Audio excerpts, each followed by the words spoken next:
Alors, les gabarits.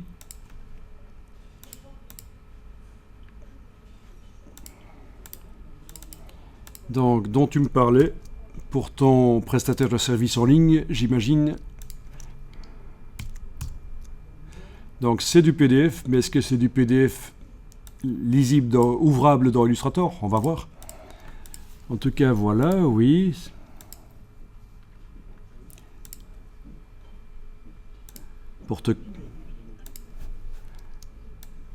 Porte-clés.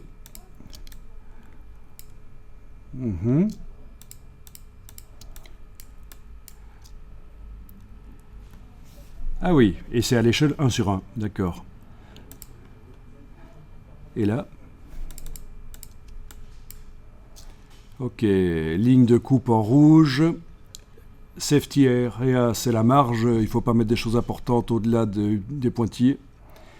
Et l'élément des graphiques, voilà. Donc les graphiques, ok, et ça représente quoi ça en fait?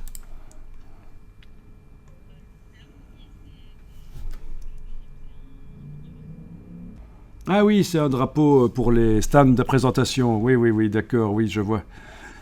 Bon, ben voyons ça dans Illustrator alors. Si c'est un fichier vectoriel.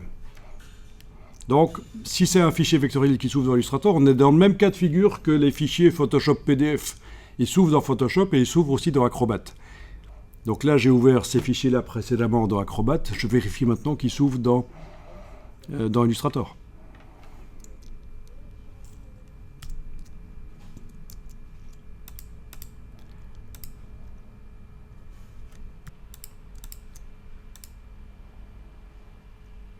Donc des PDF compatibles Illustrator. Ok, il ne trouve pas les polices, mais c'est pas grave. Et bien donc, et si je fais... Voilà, c'est du vectoriel en effet.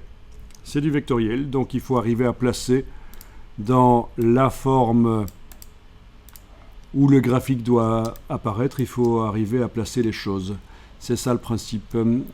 Si je vais voir dans la palette des calques comment ils ont organisé ça. Template. Ok, template.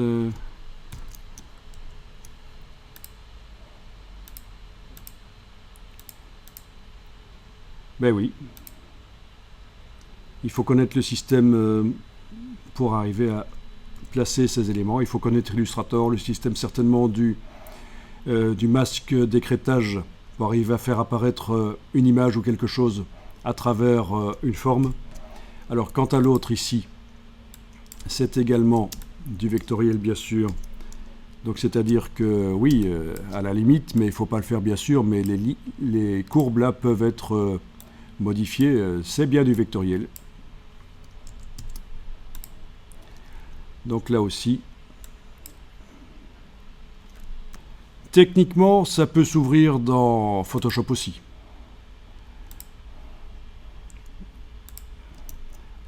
Techniquement, ça peut être importé en tant qu'objet dynamique dans Photoshop, mais il faudrait déjà savoir quel est le format qu'il faut utiliser. Alors voyons, si on fait fichier ouvrir, non, si on fait fichier ouvrir, peut-être que le format va être automatiquement le bon. Fichier ouvrir, le PDF. Donc oui, quand j'essaie d'ouvrir le PDF, il va s'importer... oui, c'est la page. Oui, oui, voilà l'astuce, en effet. Vous allez voir. Si vous voulez que ce soit du vectoriel importé dans Photoshop.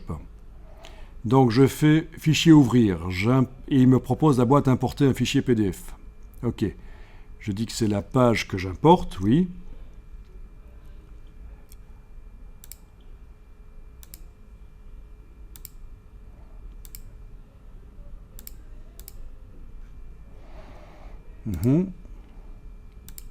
On va faire comme ça, cadre de sélection. On va tester comme ça. Voilà. Et donc là, il m'a créé des pixels. Si je zoome, ce sont des pixels. Tout est des pixels. D'accord? Et apparemment, ceci serait le bon format. Si je vais voir ici, image, taille de l'image. Au niveau des centimètres, 46 sur 30, ça paraît bon?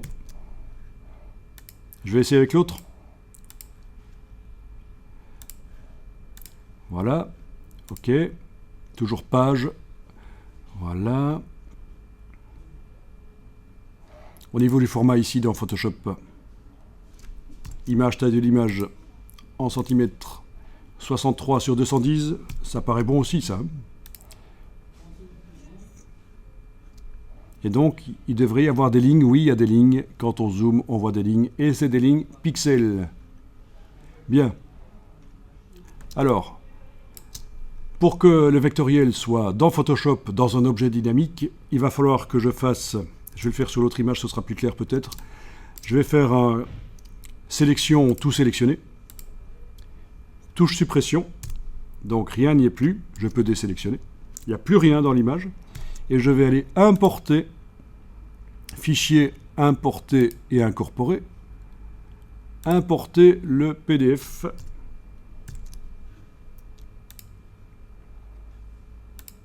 Voilà, je valide. Et j'obtiens un objet dynamique dans lequel se trouve le PDF, les vecteurs. Et en principe, si on zoome, en fait c'est des vecteurs.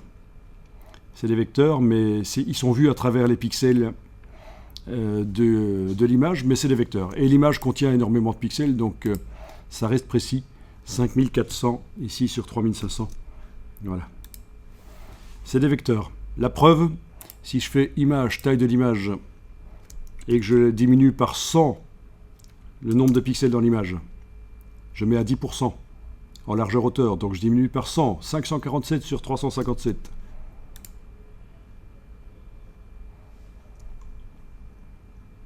Voilà ce qu'on obtient. C'est pourri, forcément.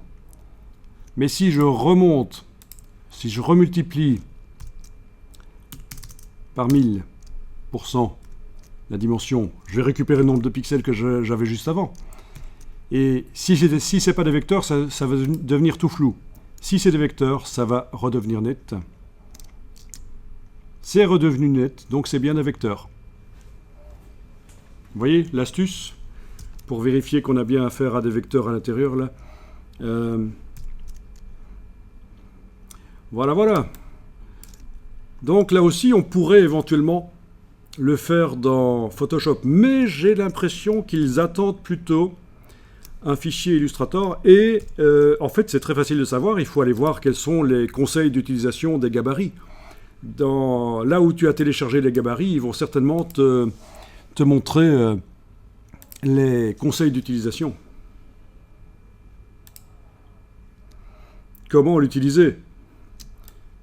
Ils vont peut-être citer CorelDRAW ou Adobe Illustrator. À mon avis, c'est les deux qui vont proposer.